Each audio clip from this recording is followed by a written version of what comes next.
မင်္ဂလာပါညီကိုတို့ရေကျွန်တော်တို့ဟိုမှာဖူးဆယ်ပြန်ပွဲလုံးနဲ့ဖူးဆယ်ပြန်ပွဲလေးကမနေ့ပြန်ဆိုရင် quarter final ဗျာ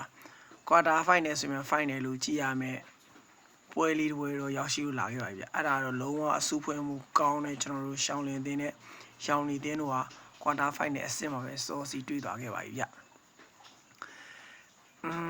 သူတို့အသင်းတွေပဲလားဆိုရင်တော့ကျန်တဲ့တွဲ quarter final ဖြစ်တွဲဆိုင်၄တွဲမှာကျန်တဲ့၃တွဲကလည်းသူ့နဲ့သူကောင်းကြတယ်ဒီ quarter final ဗျာလုံးဝမိုက်တယ်တဲ့လားဒီတင်းမဲနိုင်မှာပါကွာလို့